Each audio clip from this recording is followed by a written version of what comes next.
Moda, arte, uma beleza estonteante. E por trás de tudo, uma história de opressão. Como é que essas coisas se conectam? É exatamente isso que a gente vai tentar desvendar hoje, olhando para esse legado que é super complexo, mas também fascinante, do colonialismo na expressão criativa da África e de toda a sua diáspora. E a grande pergunta que guia a nossa conversa é essa aí. Como é que pode uma herança de tanta dor, de tanta opressão, florescer em algo tão incrivelmente belo? Parece até uma contradição, né? Mas é justamente nesse ponto de tensão que a criatividade explode e as manifestações culturais mais potentes acabam nascendo. Ok, então vamos mergulhar nisso. O legado do colonialismo não é só sobre o que foi perdido, o que foi tirado. É importante pensar nele também como uma espécie de força motriz. Sabe, um motor, um empurrão, que mesmo sendo doloroso, acabou forçando um diálogo super poderoso entre o que é tradicional e o que é moderno. E foi daí que surgiu uma reinvenção criativa espetacular. Vamos começar a entender melhor essa história pela sua natureza dupla, por essa herança que é de fato bem complicada. E no centro de tudo isso, tem uma palavra que é chave: ressignificação. O que é isso, afinal? Bom, de forma simples, é a arte de pegar algo que já existe, um símbolo, uma técnica, uma estampa, e dar um sentido completamente novo para aquilo. É quase uma jogada de mestre, sabe? Transformar o que poderia ser uma marca da opressão em um ato de resistência e de pura expressão criativa. E onde é que a gente consegue ver isso da forma mais clara, mais vibrante, mais colorida? Nos tecidos. Ah, os tecidos falam, eles contam muitas histórias.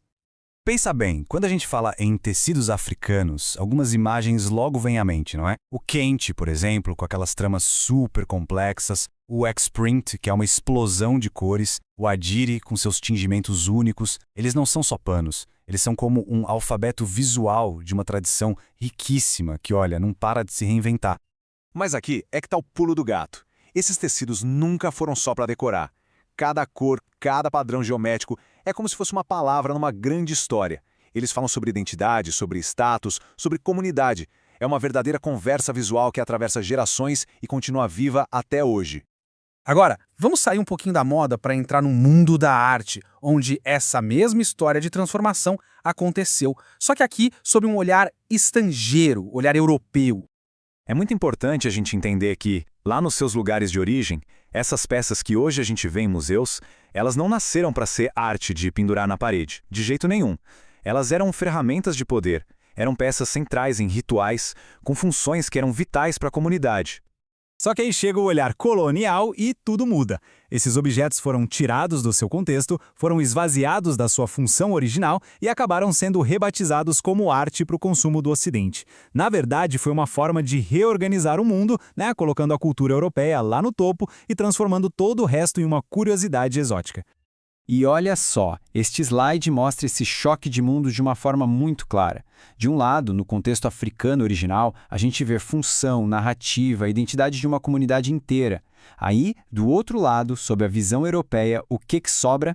Um objeto puramente estético, muitas vezes chamado de primitivo, que servia basicamente para reforçar o quão diferente, o quão outro aquele povo era.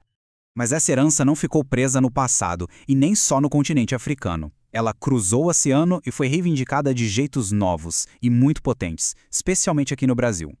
Essa ponte cultural, claro, foi construída sobre a história extremamente dolorosa da escravidão. As pessoas que foram trazidas à força da África trouxeram em suas memórias, em seus corpos, as suas culturas, as suas técnicas, e é por isso que uma estética de cores e formas tão vibrante conseguiu fincar raízes tão profundas aqui no Brasil. Tem uma frase da designer Júlia Vidal que captura essa ideia de uma forma perfeita. Ela diz: a estética brasileira é um resultado direto da mistura de influências africanas, indígenas e europeias. Ou seja, não é uma coisa ou outra, isolada. É a fusão, a mistura, que cria algo totalmente novo e único. Então, no fim das contas, o que a moda se torna em todo esse contexto? Ela vira uma ferramenta poderosíssima de resistência e de afirmação cultural. E o que é bem interessante é que parece existir um ciclo de afirmação cultural. Olha só os passos. Primeiro, o esforço de preservar o que é seu. Depois, resistir àquela tentativa de apagar sua cultura, de homogeneizar tudo. A partir daí, vem a inovação, a criação usando a própria identidade como base. E por fim, talvez o mais importante, retomar o controle da própria história, da própria narrativa. Ou seja, hoje em dia, usar uma determinada estampa, uma modelagem, um acessório, pode ser muito mais do que uma simples escolha estética. É uma ferramenta para celebrar a ancestralidade e, ao mesmo tempo, para contestar aquelas velhas narrativas que foram contadas pelos colonizadores. É um jeito de criar o futuro, olhando e honrando o passado.